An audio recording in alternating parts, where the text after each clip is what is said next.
Bonsoir à tous. À la une de ce journal, la montée des violences meurtrières dans les régions anglophones préoccupe des dignitaires religieux musulmans. Certains imams ont ouvertement critiqué le laxisme et l'arrogance des pouvoirs publics dans la gestion de la crise sociopolitique anglophone.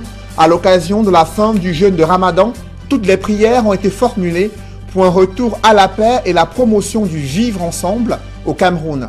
Coupe du monde de Russie 2018, c'est un mauvais départ pour les deux premières équipes africaines de football engagées dans cette compétition. Les Pharaons d'Égypte et les Lions d'Atlas ont chacun perdu le premier match 0 but contre 1 face à leurs adversaires, l'Uruguay et l'Iran. Le troisième représentant africain, le Nigeria, peut-il mieux faire dans cette grande messe du football mondial? Élément de réponse à suivre dans la page spéciale consacrée à ces équipes africaines de football qui participent à la Coupe du monde de Russie 2018.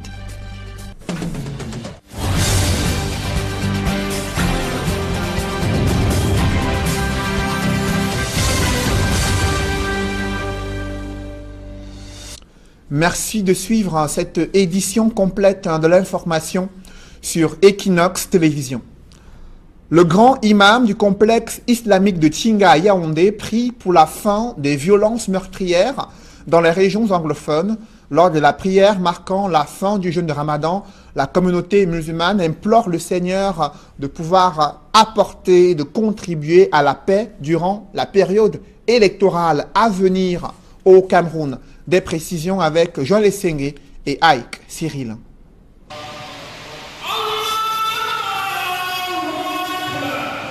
Au complexe islamique de Tchinga à Yaoundé, le grand imam prêche la réconciliation, le pardon et la tolérance à l'occasion de la fête du Ramadan.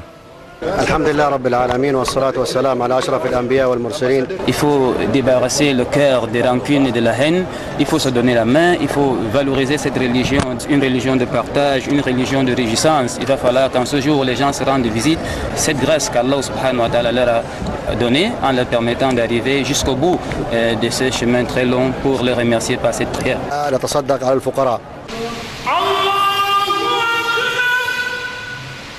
L'actualité de l'heure au Cameroun inspire également la communauté musulmane. Le grand imam appelle à mettre fin à toute tentative de partition du pays. S'inscrit en faux vis-à-vis de tous ceux-là qui veulent déstabiliser le pays afin de promouvoir la paix et la fraternité et la vie commune. Autre actualité qui interpelle la communauté musulmane, c'est la prochaine élection présidentielle. Les fidèles prient afin que le pays ne plonge pas dans le chaos à la faveur de cette échéance. 2018 est une année cruciale, une année au cours de laquelle tous les Camerounais, quelle que soit leur religion, leur obédience politique, auront à décider de qui présidera aux destinées de cette nation. Je demande à l'Éternel, Allah subhanahu wa ta'ala, d'être aux commandes pour que cette nation, avant, pendant et après cette élection importante, que notre nation continue à vivre en paix, à être cette nation qui inspire de par le monde, par la stabilité, par la concorde de tous les Camerounais, indépendamment du parti politique et de la religion. Au milieu des fidèles musulmans au complexe islamique de Tchinga à Yaoundé, les autorités administratives, dont le gouverneur de la région du centre, Nassere Paul Beya, se félicitent de l'esprit de paix et d'unité prôné par la communauté musulmane. J'ai suivi un peu la prédication qui parle donc que eux-mêmes dans leur religion se joignent aussi au chef de l'État pour lutter donc contre tous les maux qui tendent à diviser notre pays. Et les mots, ils ont prêché donc pour l'unité et pour la paix. Donc c'est très important pour nous, pour le développement de notre région et pour le développement de notre pays.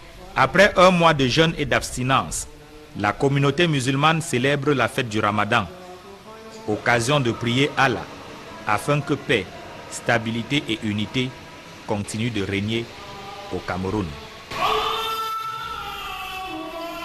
Vous l'avez suivi, la montée des violences meurtrières dans les régions anglophones préoccupe la communauté musulmane. Des dignitaires religieux sont montés au créneau pour dénoncer le laxisme des pouvoirs publics dans la gestion de cette crise sociopolitique anglophone au regard du désastre social et économique observé dans les régions du nord-ouest et du sud-ouest, les communautés musulmanes prient pour la paix et une promotion du vivre ensemble. C'est en tout cas les différents messages qui ont été véhiculés dans la capitale économique du Cameroun. François Dikoumé et Julienne Berthe-Bissaï. Il fallait montrer patte blanche pour accéder à l'explanade du Camberto, lieu réservé à la prière, hautement sécurisé. À genoux, puis les mains levées vers le ciel, c'est en chœur que les fidèles musulmans élèvent des prières à Allah.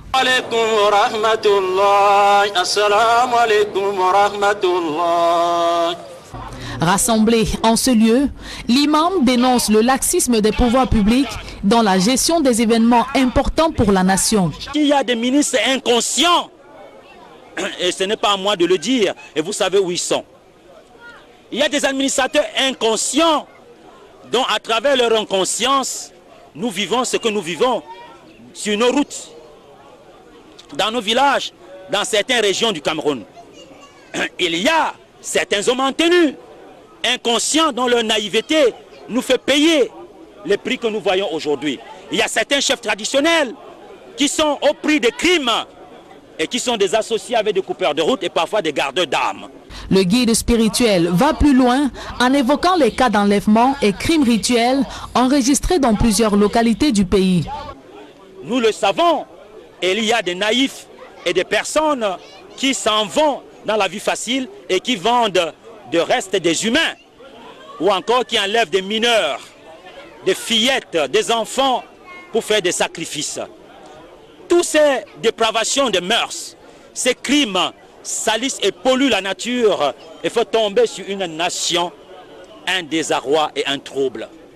La prise de conscience de chaque citoyen et la purification de l'âme sont entre autres des éléments devant concourir à l'apaisement des tensions. Seule la spiritualité résidant dans un cœur spirituel convaincu, dialoguant de manière introvertie, change la situation. L'Église et la mosquée seules ne peuvent pas. Ce sont chaque fidèle, chaque citoyen, chaque homme en tenue, chaque décideur à son niveau qui devrait changer. Nous ne devons pas accepter en particulier les sécessionnistes qui sont à Bamenda en train de détruire ce pays. La célébration de la fête du Ramadan vient ainsi mettre un terme à un mois de jeûne et de prière.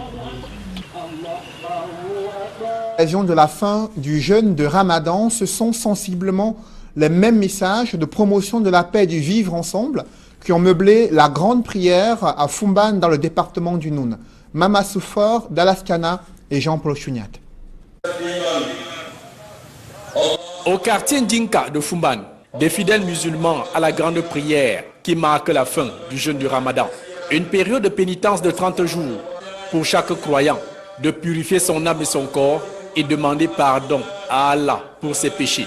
On vient de passer 30 jours de jeûne et qui est fait pour pardonner. J'espère que tout le monde va pardonner et pour être avec nous ensemble pour pouvoir partager le repas de ce mois de Ramadan qui vient de finir ces jours-ci.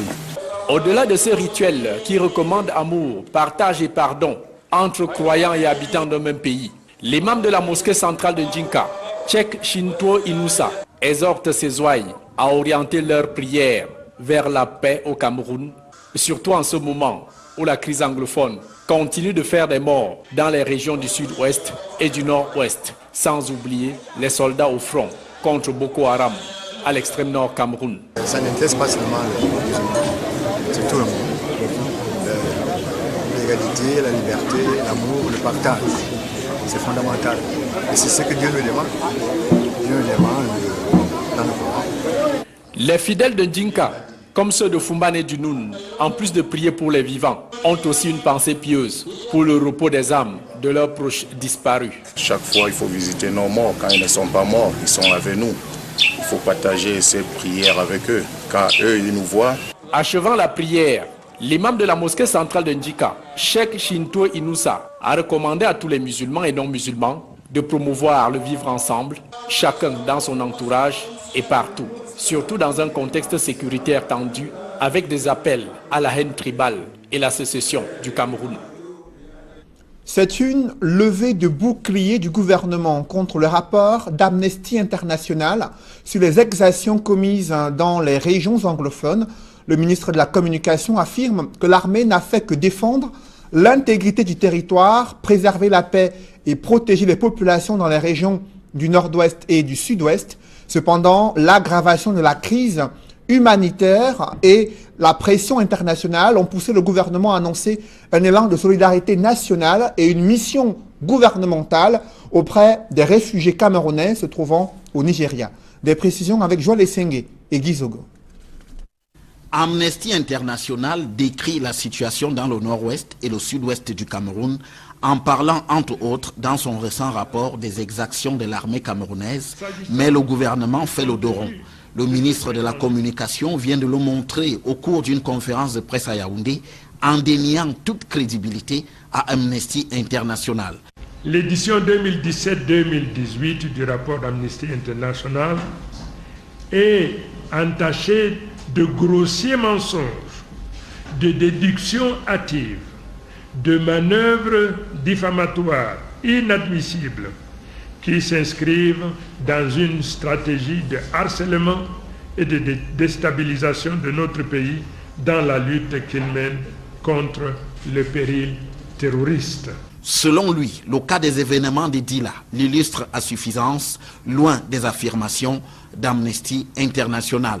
Ce qui s'est réellement déroulé dans cette localité et qui ne pouvait échapper à aucun observateur, c'est que les populations de Dadi avaient été prises en otage par des bandes de terroristes qui les avaient réduits à l'esclavage pendant plusieurs jours et installé leur base sur ces lieux.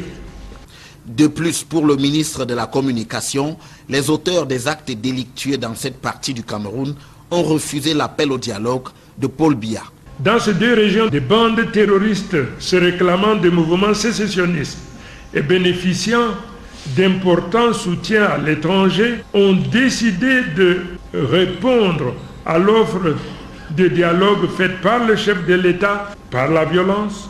Dans ces conditions, poursuit le ministre de la Communication, l'armée camerounaise n'a pas d'autre option que celle d'agir pour établir l'ordre perturbé. L'État n'avait plus pour seul recours qu'une réaction appropriée en vertu de ses devoirs régaliens de préservation de l'intégrité territoriale de la nation, de préservation de la paix civile et de protection des populations et de leurs biens. Au total, le ministre de la Communication accuse Amnesty International de travailler à la déstabilisation du Cameroun, même si le gouvernement lui-même ne pipe mot sur la demande d'un débat sur le fédéralisme formulé récemment par les populations du nord-ouest et du sud-ouest. L'une des portes d'entrée de la capitale économique du Cameroun est impraticable sur l'axe Niala-Château-Lokbaba dans le 3e arrondissement de Douala. Les routes sont dégradées chaque jour. Les populations n'ont de cesse de se plaindre, mais rien n'a été fait jusqu'ici, malgré les multiples aménagements routiers effectués à pratiquement tous les 3 ans. Cette route ne cesse de se dégrader au grand désarroi des populations. Reportage Xavier Foka et Innocent Abega.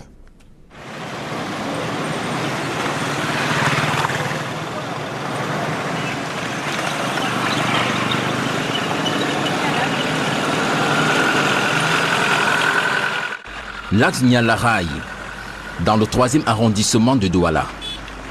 La chaussée, ou du moins ce qui tient lieu d'être appelé ainsi, est une voie parsemée de crevasses, de nids de poules et autres trous à la taille d'un bassin de piscine.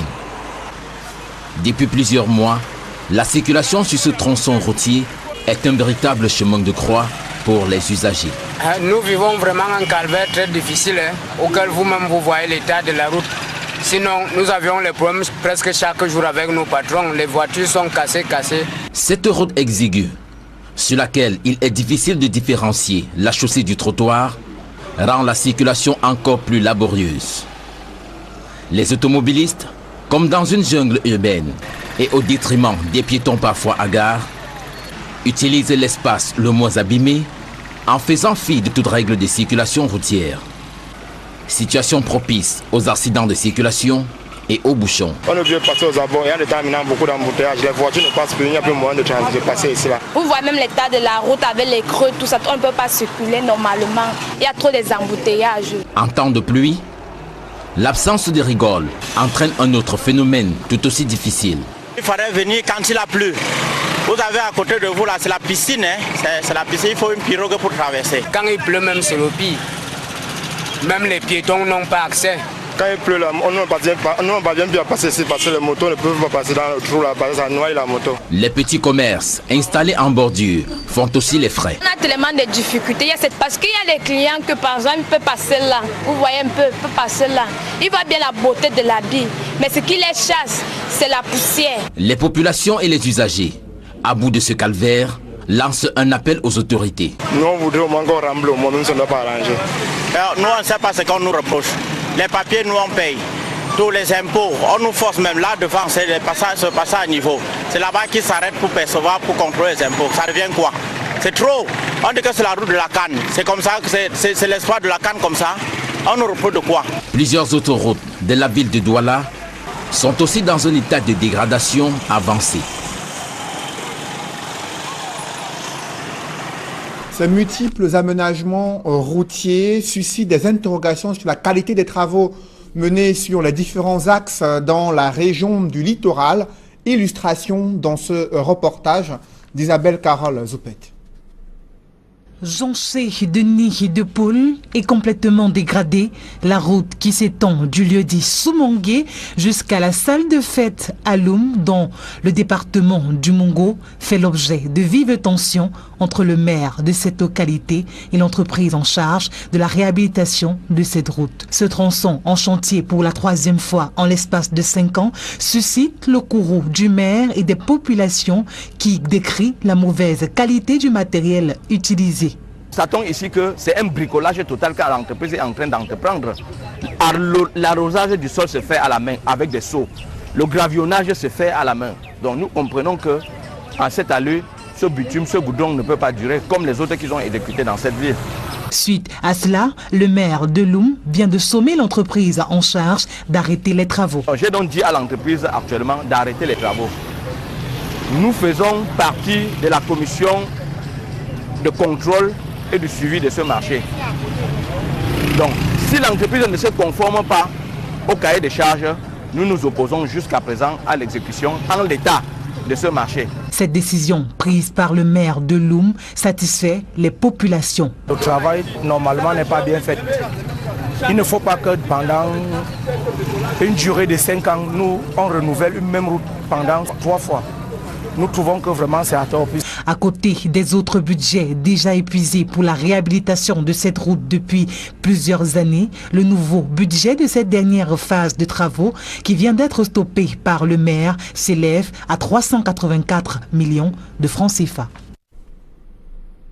Face à ces multiples dysfonctionnements dans les travaux d'aménagement routier, les parlementaires doivent être les premières personnalités à interpeller le gouvernement sur cette question. Cependant, il se pourrait, le chef de l'État décide et envisage de proroger le mandat des députés à l'Assemblée nationale entre le mois d'octobre 2018 et celui d'octobre 2019.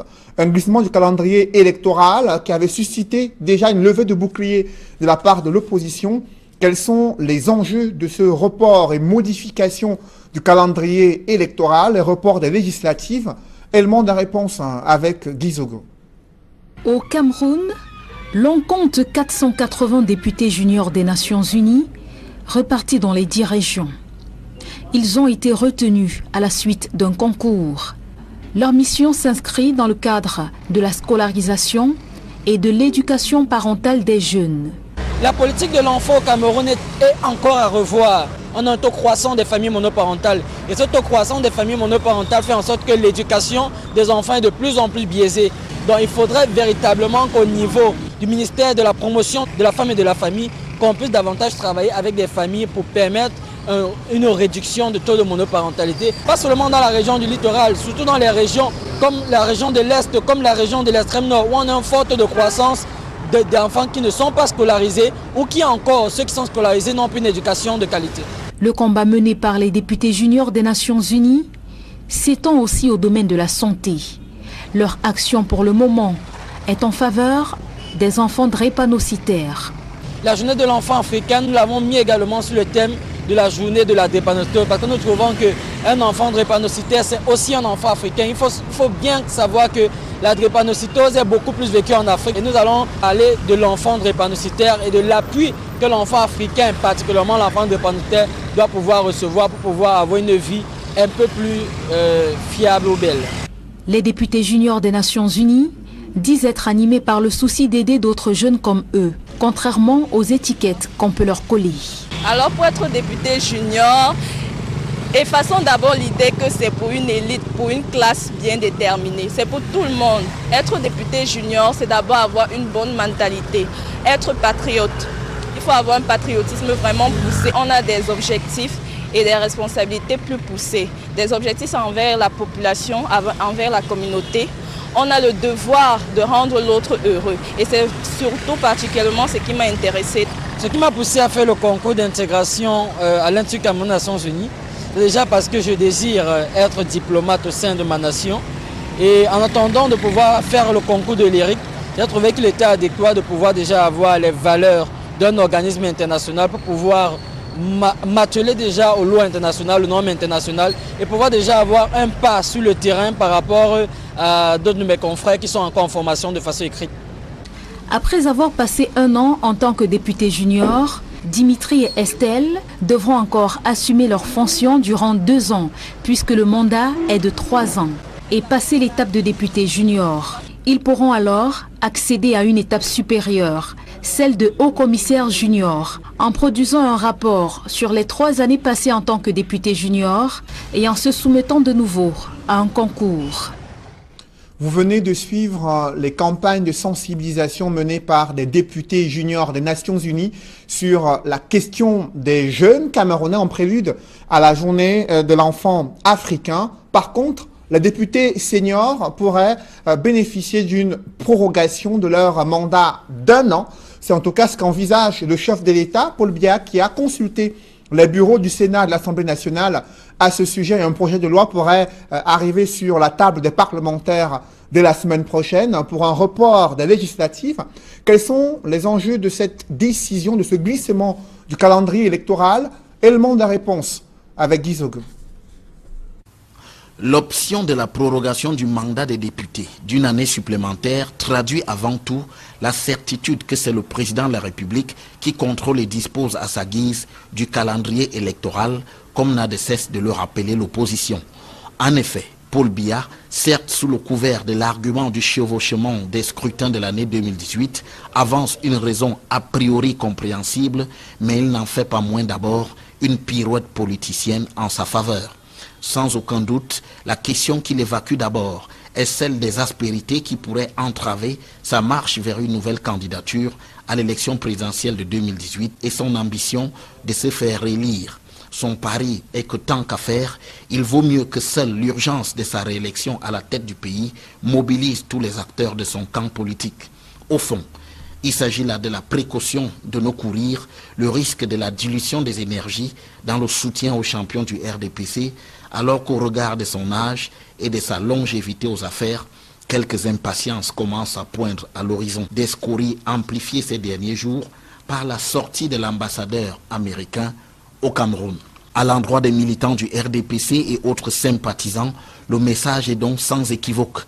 Il y aura une prime politique liée à l'élection de Paul Biya. Quant à l'opposition, elle semble groggy et surtout visiblement en panne de solution. Si le SDF a annoncé vouloir mettre la pression sur Elekam, on n'en voit pas encore les effets, surtout que les autres partis paraissent frappés d'atonie.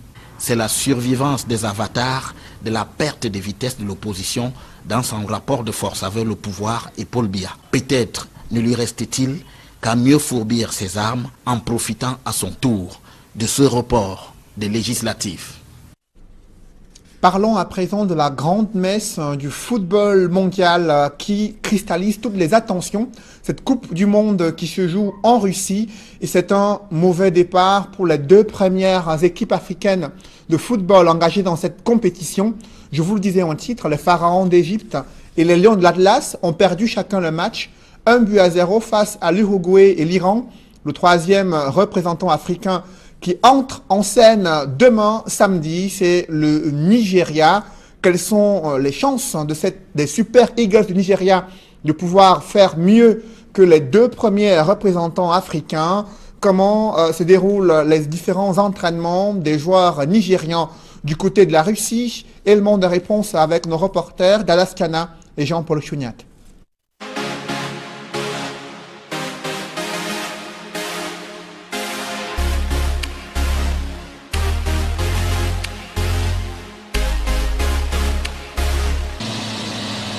Tout clinquant dans leur grand boubou africain, aux couleurs nationales de leur pays, les Super Green Eagles débarquent à l'aéroport de Issentouki, ville et station thermale au nord du Caucase, à 1357 km de la capitale russe, Moscou.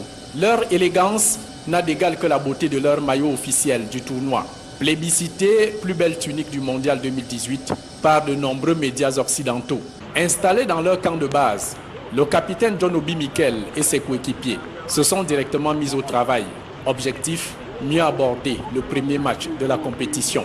Séance d'entraînement en diurne comme en nocturne, avec un accent sur l'aspect physique en salle. Le sélectionneur Gernot Rohre entend ainsi corriger les manquements technico-tactiques observés durant les 6 matchs de préparation. Tout le collectif d'individualité s'adonne à cœur joie à la tâche, tous satisfaits du travail abattu dans une bonne ambiance au retour des entraînements. Ici, pas mal de fans y rôdent pour immortaliser ces instants magiques à l'hôtel des Super Eagles.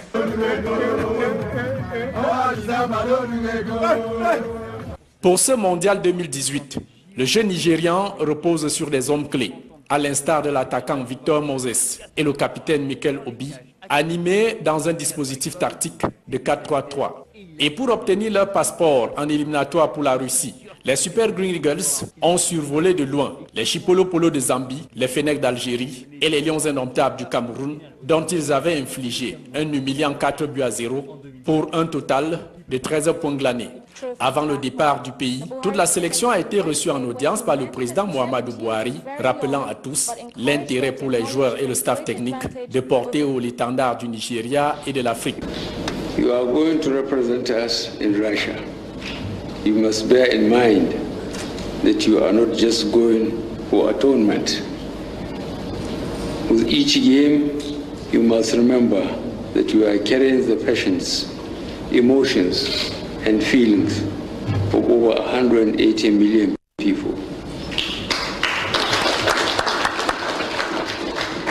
Touché par la constante sollicitude de leur président de mettre aux petits soins les Super Eagles, le capitaine John Obi Mikel, au nom de ses camarades, promet de ramener le trophée en Afrique. This is the first time that we're going into a tournament like this without any issue of money, bonuses, or anything like that.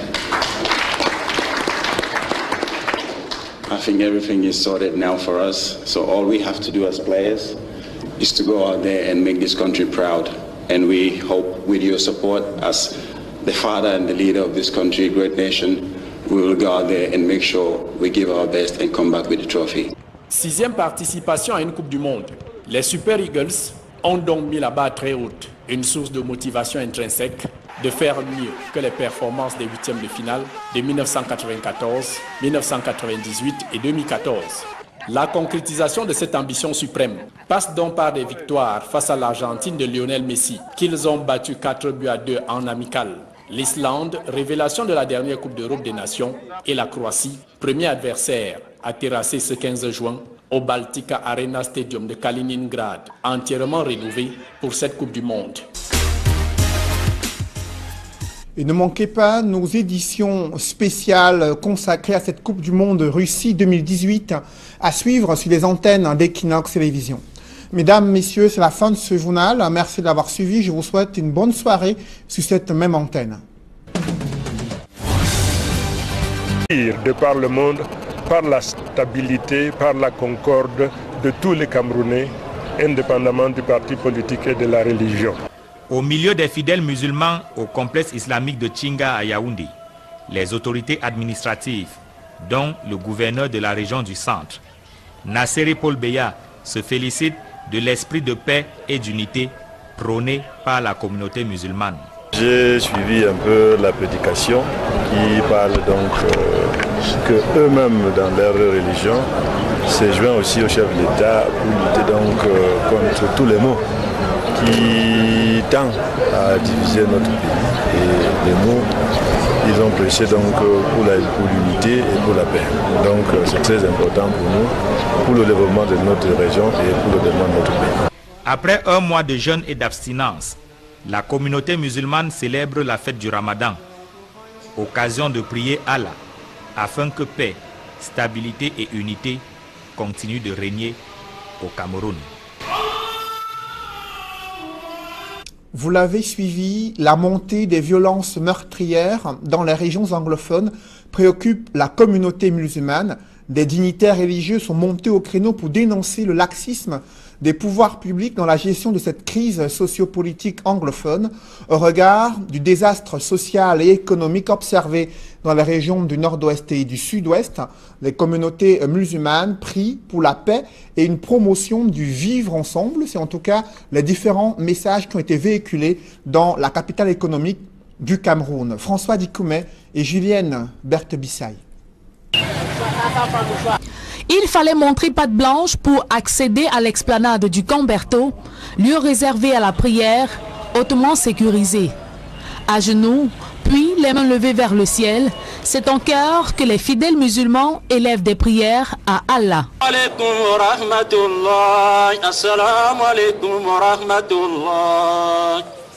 Rassemblés en ce lieu, l'imam dénonce le laxisme des pouvoirs publics dans la gestion des événements importants pour la nation. Il y a des ministres inconscients, et ce n'est pas à moi de le dire, et vous savez où ils sont.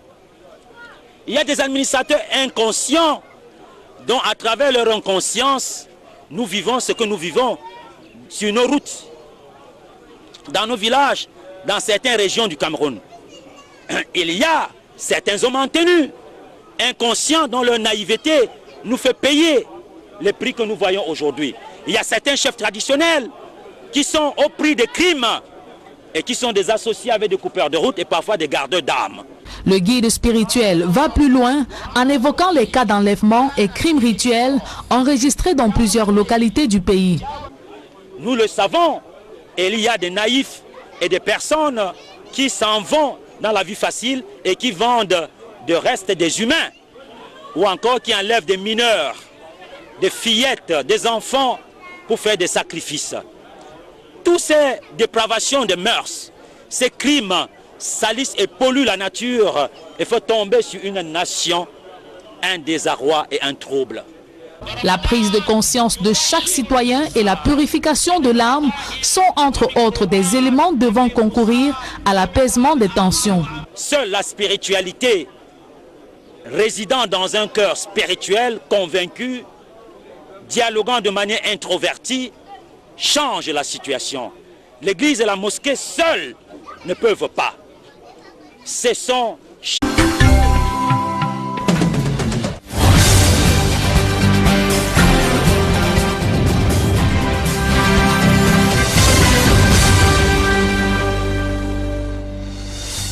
Bonsoir à tous. À la une de ce journal, la montée des violences meurtrières dans les régions anglophones préoccupe des dignitaires religieux musulmans.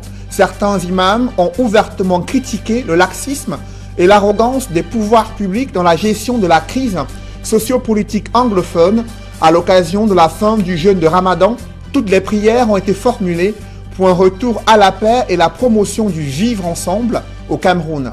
Coupe du monde de Russie 2018, c'est un mauvais départ pour les deux premières équipes africaines de football engagées dans cette compétition. Les Pharaons d'Égypte et les Lions d'Atlas ont chacun perdu le premier match 0 but contre 1 face à leurs adversaires, l'Uruguay et l'Iran. Le troisième représentant africain, le Nigeria, peut-il mieux faire dans cette grande messe du football mondial. Élément de réponse à suivre dans la page spéciale consacrée à ces équipes africaines de football qui participent à la Coupe du Monde de Russie 2018.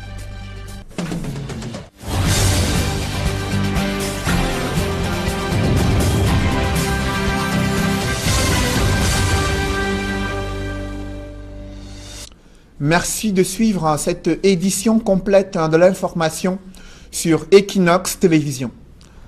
Le grand imam du complexe islamique de Tchinga à Yaoundé prie pour la fin des violences meurtrières dans les régions anglophones.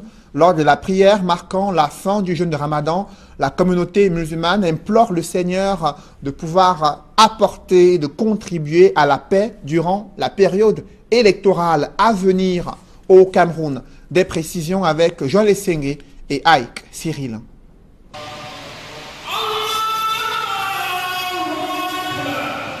Au complexe islamique de Tchinga à Yaoundé, le grand imam prêche la réconciliation, le pardon et la tolérance à l'occasion de la fête du Ramadan. Il faut débarrasser le cœur des rancunes et de la haine, il faut se donner la main, il faut valoriser cette religion, une religion de partage, une religion de réjouissance. Il va falloir qu'en ce jour les gens se rendent visite, cette grâce qu'Allah subhanahu wa ta'ala leur a donnée en leur permettant d'arriver jusqu'au bout de ce chemin très long pour les remercier par cette prière.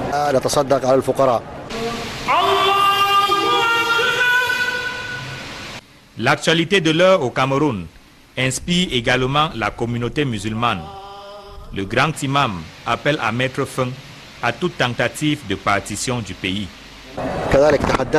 S'inscrit en faux vis-à-vis de tous ceux-là qui veulent déstabiliser le pays afin de promouvoir la paix et la fraternité et la vie commune. Autre actualité qui interpelle la communauté musulmane, c'est la prochaine élection présidentielle. Les fidèles prient afin que le pays ne plonge pas dans le chaos à la faveur de cette échéance. 2018 est une année cruciale, une année au cours de laquelle tous les Camerounais, quelle que soit leur religion, leur obédience politique, auront à décider de qui présidera aux destinées de cette nation. Je demande à l'Éternel, Allah subhanahu wa ta'ala, d'être aux commandes pour que cette nation, avant, pendant et après cette élection importante, que notre nation continue à vivre en paix, à être cette nation qui inspire dans une stratégie de harcèlement et de déstabilisation de notre pays dans la lutte qu'il mène contre le péril terroriste. Selon lui, le cas des événements de Dila l'illustre à suffisance, loin des affirmations d'Amnesty International. Ce qui s'est réellement déroulé dans cette localité et qui ne pouvait échapper à aucun observateur, c'est que les populations de Dadi avaient été prises en otage par des bandes de terroristes qui les avaient réduits à l'esclavage pendant plusieurs jours et installé leur base sur ces lieux. De plus, pour le ministre de la Communication, les auteurs des actes délictueux dans cette partie du Cameroun ont refusé l'appel au dialogue de Paul Biya. Dans ces deux régions, des bandes terroristes se réclamant des mouvements sécessionnistes et bénéficiant d'importants soutiens à l'étranger ont décidé de répondre à l'offre de dialogue faite par le chef de l'État par la violence.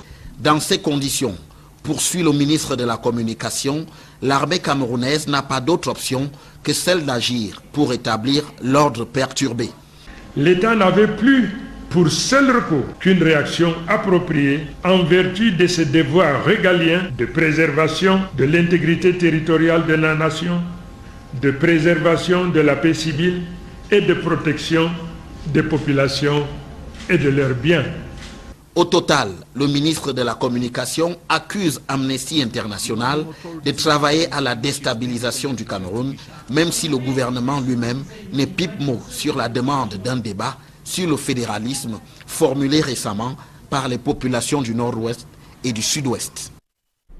L'une des portes d'entrée de la capitale économique du Cameroun est impraticable sur l'axe Niala-Château-Lokbaba dans le 3e arrondissement de Douala. Les routes sont dégradées chaque jour Les populations n'ont de cesse de se plaindre, mais rien n'a été fait jusqu'ici, malgré les multiples aménagements routiers effectués à pratiquement tous les 3 ans. Cette route ne cesse de se dégrader au grand désarroi des populations. Reportage Xavier Foka et Innocent Abega.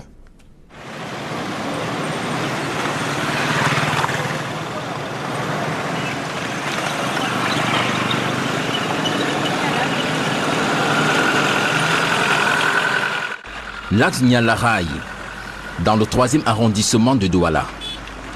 La chaussée, ou du moins ce qui tient lieu d'être appelé ainsi, est une voie parsemée de crevasses, de nids de poules et autres trous à la taille d'un bassin de piscine. Depuis plusieurs mois, la circulation sur ce tronçon routier est un véritable chemin de croix pour les usagers.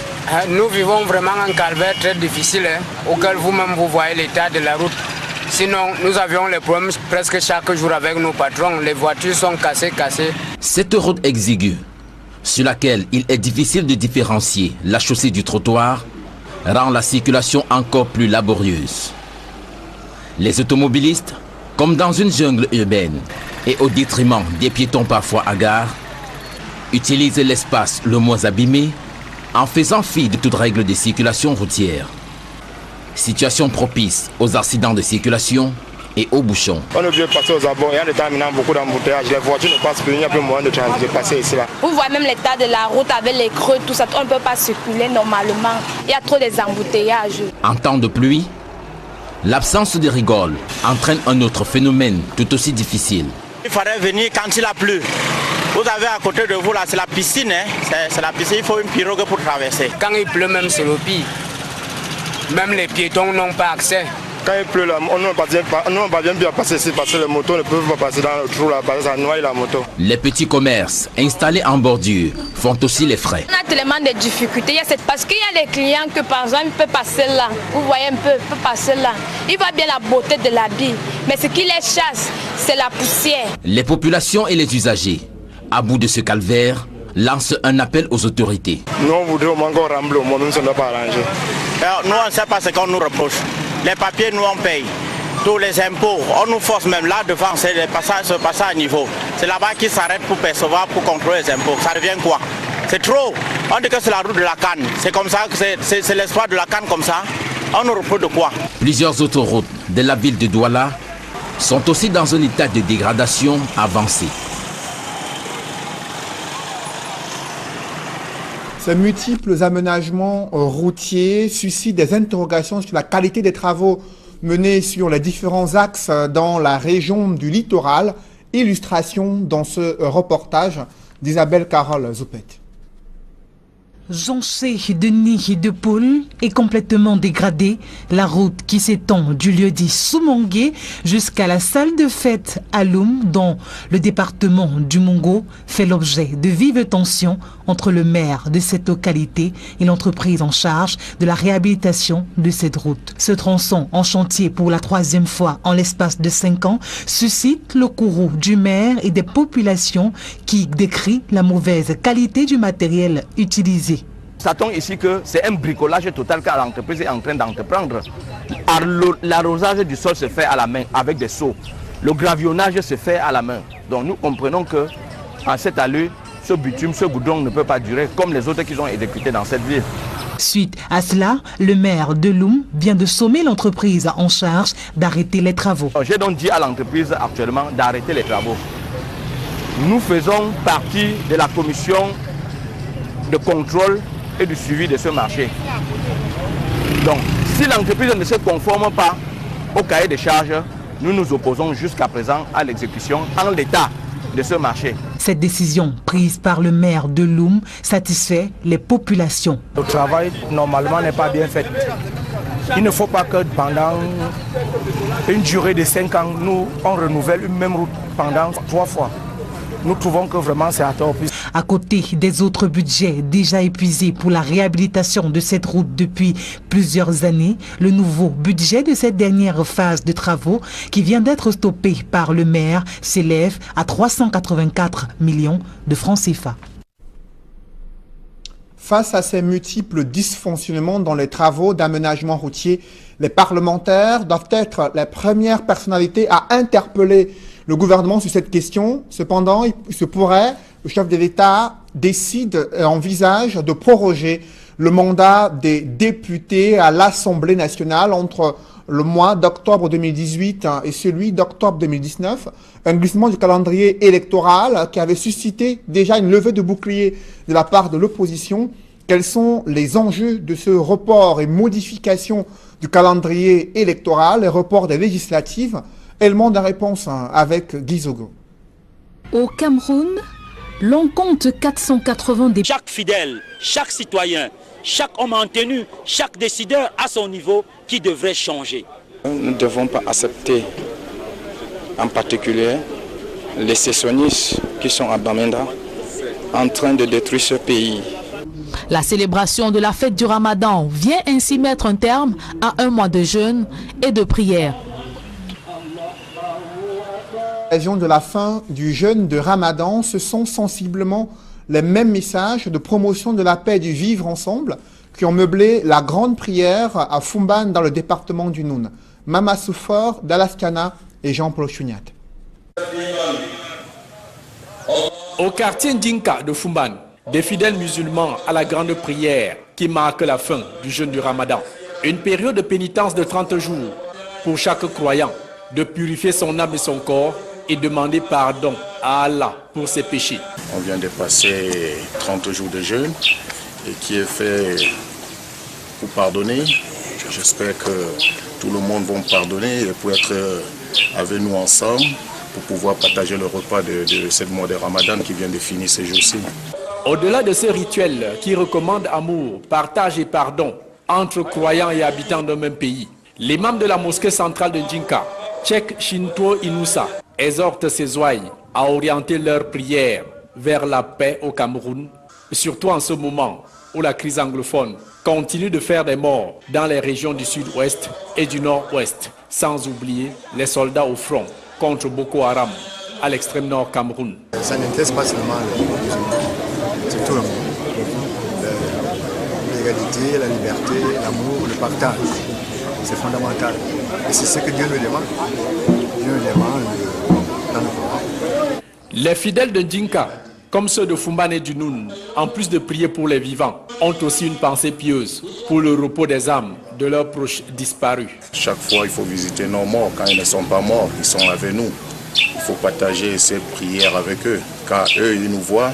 Achevant la prière, l'imam de la mosquée centrale de Ndinka, Cheikh Shintuo Inoussa, a recommandé à tous les musulmans et non-musulmans de promouvoir le vivre ensemble, chacun dans son entourage et partout, surtout dans un contexte sécuritaire tendu, avec des appels à la haine tribale et la sécession du Cameroun. C'est une levée de bouclier du gouvernement contre le rapport d'Amnesty International sur les exactions commises dans les régions anglophones. Le ministre de la Communication affirme que l'armée n'a fait que défendre l'intégrité du territoire, préserver la paix et protéger les populations dans les régions du nord-ouest et du sud-ouest.